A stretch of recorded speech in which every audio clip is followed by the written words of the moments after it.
Tere kõigile! Meil on väga hea meel tutvustada Tartu Ülikooli muuseumi ja Eesti Paberimuuseumi ühisprojekti Ajatust ajust, mis küll nägi ilmavalgust 2014. aastal, aga kuna sellel projektil on olnud üsna pikk eellugu ja see projekt ei ole ka tänaseks sugugi mitte lõppenud, siis arvan, on see väga asjakohane aeg teha kokkuvõtteid ja rääkida, kuidas meil siis on läinud. Mina olen Mairo Rääsk Tartu Ülikooli muuseumist ja mina olen Anne Rudanovski ja olen Paberimuuseumist. Kui me räägime, et kuidas me muuseumisse ideele tulime, siis meid inspireeris muuseumi 2014. aasta näitus Peaasi maailm õlgadel, mis oligi pühendatud siis inimese kõige keerukamale organile ehk peale. Ja nii nagu muuseumid ikka järjest enam mõtlevad ka selle peale, et kuidas siduda näitustegevus, õppevahendite küsimus, laiemalt ka meene temaatika ühtseks tervikuks, siis me tegelikult mõtlesime selle üle päris pikalt ja päris kirglikult ja jõudsime siis lõpuks nendele tulemustele, et kui me õppevahendit ja ka laiemas plaanis meenet soovime välja arendada, mis oleks ka edukas, siis me peaksime kindlasti lähtuma Tartu Ülikooli ajaloost, ka sealhulgas selle näitusega seonduvalt. Ja tal peab olema hariduslik sisu ning see meene või õppevahend peab kõnetama meie peamisi sihtgruppe, kelleks on pered ja õpilased. Ja vaadata siis neid erinevaid võimalusi, mida meil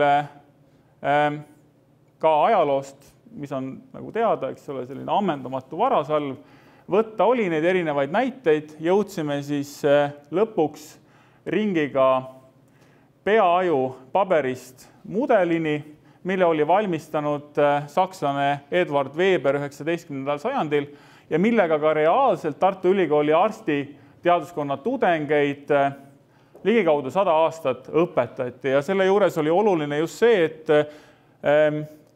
ruumisuhteid ja ruumisuhete nagu kontekst oli siin oluline ja lähtuvalt siis ka sellest me siis mõtlesime, et see peaks olema selline piisavalt atraktiivne ja ka meie sihtgruppide jaoks selline oluline teema, et anname sellele Weberi ajumudelile siis uue elu. Ja proovime selle Weberi ajumudeli panna tänasesse konteksti, tänaste teadmiste ja arusaamade kohaselt. Ja kui me räägin veel korraks nendest valikutest, siis Weber oli küll sakslane, kes selle paberist ajumudeli valmistas, aga Tartu Ülikoolis on õpetanud ja töötanud selline mees nagu Karl Friedrich Burdach, kes on kaasaegse ajuanatoomia alusepanijaid ja kui me räägime ajust ja aju uurimisest, siis ei saa me ka kuidagi mööda Ludwig Puussepast ja tema teenetest selles valdkonnas nii, et Tartu Ülikooliga aju temaatika, Tartu Ülikooli ajalooga on see igal juhul seotud ja selle õppevahendi käigus või selle väljaarendamise käigus me saime siis neid aspekte ka esile tuua ja esile tõsta. Nii, ja vahepeal ma saadan siis auditooriumis ringi käima selle ajatu aju mudeli 3D pusle, seda võib ka niimoodi nimetada, et siis saate vaadata, kes veel ei ole näinud, saame siit ringi käima. Ja nüüd siis räägime mõne sõnaga protsessist. Ma etteruttavalt võin öelda, et kui me oleksime teadnud, et selle protsessi läbi käimine osutub nii keeruliseks, kui ta tegelikult osutus, siis tõenäoliselt me oleksime valinud millegi lihtsama. Aga mõeldud tehtud ja siis me poolel teel ei saanud ka kunagi enam tagasikäiku sellele protsessile anda. Aga sellest protsessist räägib siis lähemalt Anne Rudanovski disainer, tegelikult on sellel projektil olnud 2 disainerit, Sirli Ehari ka, keda täna siin küll ei ole, ja ma arvan, et selle projekti õnnestumise üks olulisemaid garante ongi olnud väga professionaalsete ja väga heade kogemuste ja oskustega disainerite kaasamine. See on andnud sellele projektile hoopis teistsuguse väljundi, aga ole Anne hea, räägi protsessist ja nendest võitudest. Nii, et iga protsess hakkab pihta siis ülesande püstitusest ja ülesande püstitus antud hetkel oli siis, et tehke sarnane ajumudel, aga kaasaegses vormis. Ja protsessi käigus ma pean ütlema, et mõned asjad muutusid, aga ma olen väga rõõmus selle üle, et see mudel on siis algusest lõpuni siin oma kätega tehtud. Ütleme nii, et see ruumiline mudel, mis välja tuleb ja kõik see graafika, disain, mida siin näete, on siis sündinud Eestis. Ma pean ütlema, et see sündinud Eestis minu jaoks on tähtis ja ma tahan lihtsalt ära näidata, miks ta on tähtis. Sellepärast, et olles ühesõnaga hariduslikus mõttes, me käisime läbi kõik selle, mida siis räägivad, mida õpetatakse meie koolides, mida kooliõpilased peaksid teadma ja mida nad siis teada saavad, kui nad selle ajumudeli kokku panevad. Aga mis meile pakkus nagu huvi ja oli ka see, et kuidas teha siis selline ajumudel, mis peale selle, et kokku pandes annab siis võimaluse inimestel õppida, saada teadmisi, mitte ainult teadmisi siis selles osas, milline on aju ja mis kõik info, mis seostus selle ülikooli näitusega, vaid ka selline osa, mis ületab need kirjutatud teadmised. See tähendab seda, et kui inimene seda mudelit kokku paneb, siis ta arendab midagi veel ja see on kujutlusvõime ja see on ruumikujutlusvõime. Ja see osa oli nagu minu kui skulptori ja kui paberimuuseumi poole pealt oli nagu üks väga huvitav moment, et tegelikult see on midagi, mida inimestest peaks arendama ja ilma kujutlusvõimeta tegelikult ei sünni mitte miskisugune looming. Ja kui rääkida uute asjade tegemisest, siis ma arvan seda, et üleüldse peaks rääkima rohkem kujutlusvõimes, mitte ainult kunstivallas, vaid seda peaks rääkima kõikides valdkondades. Sest nagu keegi on kuskil ütelnud, et kujutlusvõime puudus ei ole lihtsalt mingi väike vitamiinivaegustõbi, vaid see asi tegelikult tapab. Ja sellepärast oli mul nagu huvitav liikuda sellesse valdkonda, mis puudutas ruumikujutlusvõimet. See on nagu lisaboonus sellele ajumudeli. Aga nagu ma ütlesin, kõik algab siis protsessist ja sellest, et see protsessi kõigepealt alguses on siis ülesande püstitus. Ja peale selle, et me püstitasime siis endale küsimuse, et kuidas saaks teha siis sellise mudeli, mis ka haakub selle Weberi plaaniga ja mis viib meid tänasesse koolisituatsiooni, bioloogiatunnidesse, inimese õpetusse, et kuidas teha ka selline asi, mis nagu vähekese ka meie ühiskonda, riiki ja meie maad lihtsamalt võttes natukene säästaks. Mis tähendab seda, et väga lihtne oleks, et kui teha üks mudel ilma, et sellel oleks pakend. Nüüd ma jõuan selleni, et miks ma olen nagu uhke selle üle, et see asi on Eestis tehtud. Nüüd see mudel, kui sa selle kokku paned, siis põhimõtteliselt see pakend, millest sa saad saata, on pärast ka selle sama mudeli alus. Meil kahjuks ei ole täna kokku pandud mudelit, aga te võite selle siin ringvee mudel on, selle saame kokku panna hiljem ka. Aga asja mõte oli siis see, et kuidas seda teha ja kas seda saaks ka Eestis toota. Tegelikult see Eestis tootmise osa selles samas protsessis oli samamoodi väga tähtis. Aga mõte on siis see, et ma arvan, et sündis selline pakend, mida maailmas varem ei olnud sündinud, mis tähendab seda, et selle pakendi juures, kui ma selle lahti võtan, on siin vahel need lehed ja siin on lihtsalt 4 lehte. Ja rääkisin sellest, et tuleme siis nagu ajas sammukese tagasi, võtame vanad teadusmapid, eks ole, et kui pandi nagu kaante vahele lihtsalt mingisugune kogum materjali kuskilt ekspeditsiooni. Ma mõtlesin seda, et hea küll, et kui sa paned need paberilehed siia vahele, siis nad kukuvad ära. Ühes hetkes disainiprotsessis juhtus see, et me tegime 2 väikest lõiget sellele paberile, mis tähendab seda, et me tegime 2 väikest lõiget üles ja all. Nüüd, olles see sama, kui te vaatate seda pakendit, siis siin pakendis on ka 2 väikest, pidi 2 olema, aga nüüd sai neid rohkem protsessi käigus, sest lihtsalt tootja ei olnud esialgu veel võimeline seda tegema. aga me tegime siia 2 väikest lõiget.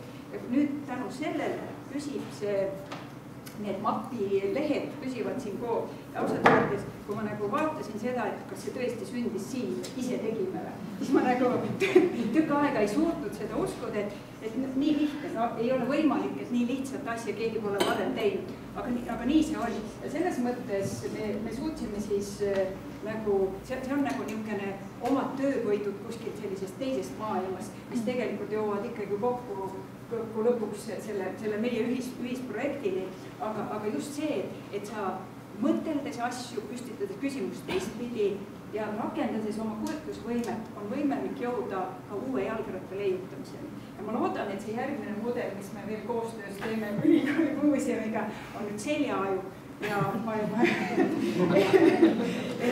ja nagu meie toredad kolleegid, kes aitasid meil seda mudelit teha, Arvo Tikk ja kõik teised meie tiimis osalejad, et ma olen nagu ise selle protsessi jooksul nii palju õppinud ja ma loodan, et inimesed, kes neid asju ühel päeval ka kokku panevad, et see sama uue avastamine ja õppimine toimub ka nende jaoks. Ma vist nüüd seal peatama.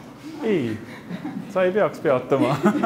Sa võiksid rahulikult veel jätkata, et Arvo Tikk ja Tiina Talvik, mõlemad Tartu Ülikooli professorid, Arvo Tikk ka siis tegelenud aastakümneid aju uurimisega, nemad olid, Arvo Tikk põhiliselt oli siis konsultant selles projektis ja protsessis ja noh, see ka omakorda, eks ole, et seal on küll sellised pisiasjad, mis ka omakorda, eks ole, selle protsessi vältel võisid tunduda sellised kas vähetähtsad või kuidagi noh, vähemasti mitte nii olulised, siis tegelikult jälle seda lõpptulemust vaadates on see kõik õigustanud ja isegi vist veel viimasel hetkel peaaegu ehk, et kui meil oli see kujundusfail juba tootmises, siis emeriitprofessor Tikk leidis, et siit-sealt tuleb ikka veel täpsustada, tuleb täiendada, see kõik ei ole ikkagi nagu päris täpselt nii, nagu see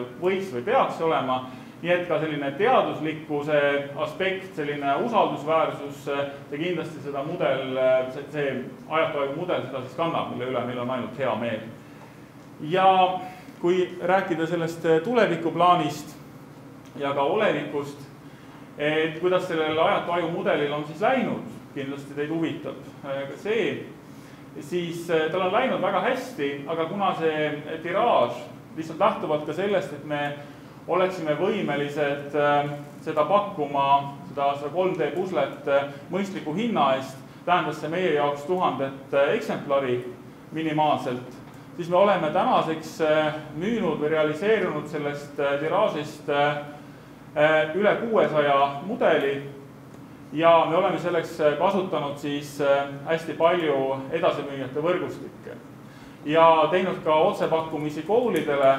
Aga ma pean küll ka siinkohal tunnistama, et see koolidele otsepakkumiste tegemine ei ole läinud sellisel kujul ja tasemel, nagu me eeldasime või lootsime, aga me ei ole jätnud veel seda jonni ja me kindlasti teeme neid pakkumisi edasi. Nii et nüüd on tulemas ka seljaaju, samamoodi täpselt need samad printsiibid, millest me lähtusime ka siis Weberi mudelist inspiratsiooni saades, proovime rakendada ka siin. Ja siis me saame rääkida juba sellisest komplektist. Ja siin on meile samamoodi lubanud appi tulla siis Tartu Ülikooli teadlased. Ja sellest, et tegemist on esimese algupärase 3D õppevahendiga, sellest Anne ka juba rääkis ja ajatoivu on ka siis leidnud tunnustust Eesti Muuseumi meenete auhinna žürii poolt, kui sellist, ja seal on esile tõstetud just seda läbimõeldust, aga ma ütlen, et see läbimõeldus, millest ka Anne siin rääkis eelnevalt, ei oleks saanud sündida ilma disainereid kaasamata, nii et ma arvan, et selliseid 3D ja just sellist loomingulisust arendavaid õppevahendeid oleks meil hädasti juurde vaja, juurde tarvis ja kindlasti ka teil, kes siin täna siin saalis on lähtuvalt oma valdkonnast kohe päris mitu ideed, kuidas seda rakendada, nii et selles plaanis, kui me suudame ka luua Eestis traditsiooni, et see kõik ei pea tulema kuskilt Hiinast masstiraažidena ja võib-olla ka mitte kõige professionaalsemalt läbimõeldult nii see disainiprotsess kui sisuline pool, et siis siin on nagu mõtlemisainet küllaga ja see kindlasti rikastab kogu seda õppeprotsessi olulisel määral. Ja siia lõpetuseks me siis inspiratsiooni saades sellest papist, ajumudelist, mis tegelikult on täpselt keskmise inimese suurune, kui ta kokku panna, aju. Tegime siis sellel kevadel Peaasia näituse uuenduse raames, taaskord koostöös siis Annega ja Tartu Kõrgema kunstikooliga, siis juba suurema skulptuurivormi vineerist. Kõrgus on 1,50 ja ta töötab täpselt samasugusel põhimõttel, nii et teda saab ka pusletükkidena kokku ja lahti võtta ja ka külastajate poolt on see väga hästi vastu võetud, nii et sellega me siis ka siinkohal lõpetaksime. Miks teile Eesti välisturul ei ole? Välisturul. Meil on selline kokkulepe, väga hea küsimus. Me olime tegelikult ka hästi lootusrikkad lähtuvalt sellest meie arvates väga heast ideest. Et niipea, kui meil õnnestub realiseerida eestikeelne tiraad, on praegu eestikeelne, nii me teeme kohe siis ingliskeelse sinna otsa. Aga kuna praegu hetkel on meil seda eestikeelset ajumudelit veel päris palju alles, siis meil ei ole see idee kusagile kadunud, aga see nõuab päris palju raha ja lähtuvalt sellest, et need finantsvahendid on üsna piiratud muuseumites üldisemas plaanis, nagu te kindlasti kõik hästi teate, siis see lihtsalt natuke on praegu sellises ooteseisundis, aga me kindlasti plaanime selle ära. Kas seda saab muuseumipoest osta ja mis on hind? Seda saab osta meie Toompoest, seda saab osta Apollost ja Rahvaraamatust. Selle hind nüüd kõigub. Muuseumipoest on kõige odavam osta. Selle hind jääb muuseumipoest 8 € juurde ja me müüme seda tegelikult oma hinnaga. Just selle tõttu ka, et ta jõuaks ja leviks võimalikult laialt, aga raamatukauplustes loomulikult on need juurdehindlusprotsendid oluliselt kõrgemad ja selle tõttu on ka see lõpphind kõrgem. Nii et kõige soodsam kutsun siis üles külastama Toompoe lehekülge ja tellima sealt siis ajatoimudel. Palun. Miks teil koolidega see asi väga hästi õnnestunud ja mis on nende põhjendused? 8 € ei kõla väga hullult.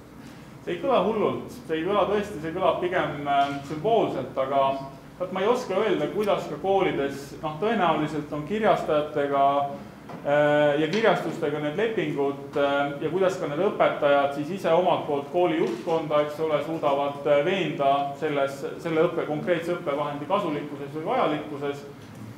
Ja võib-olla, mis on ka kooliõpetajates tekitanud sellist, ma ei saaks sellist passiivsust teataval määral, on ikkagi see, et ega meil seda traditsiooni väga ei ole. Ja võib-olla neid ka natukene siis segab see materjal, et nad võib-olla ei usu sellesse pappi, kui korduv kasutuselt arvavad, et 2 korda pannakse kokku ja mis siis 3. kord saab. Aga need meie kokkupanemised ja lahtivõtmised on tõestanud, et ta peab vastu küll päris kenasti. Ma olen tausta poolest bioloogiaõpetaja, ma väga soovitan saata bioloogiaõpetajate ühingu listlise. Ma usun, et sinna pole jõudnud ja see võib olla, et koolides sageli vaatab direktor või infojuht seda informatsiooni ja see ei jõua tegelikult õpetajani. Aga mul on üks sisuline küsimus, et mind intrigeerib see pealkiri ajatu aju, miks ajatu? See on sõnade mäng ja siin neid paralleele saab tõmmata muuseumi ja mäluga, ajalooga laiemas plaanis ja ka selles osas, et ega meil sisuliselt ka täna ei suuda lõpuni lahendada neid neuronite vahelist suhtlust ja väga palju ka meie ajutegevuses on siiamaani jäänud mõistatuslikuks, nii et ka professor Tikuga sellest rääkides, me küll suudame kirjeldada, eks ole, neid piirkondi ja me arvame teadvat, et mis ühest või teisest ajupiirkonnast lähtub, aga me sisuliselt siiski lõpuni selles osas nagu kindlad ei ole, nii et selles plaanis ka vaadates seda 19. sajandi keskpaika ja seda, kus me täna oleme, jah, mingisugune muutus on toimunud, aga see muutus ei ole ikkagi selline, nagu võib-olla kaasaegne meditsiin seda sooviks näha.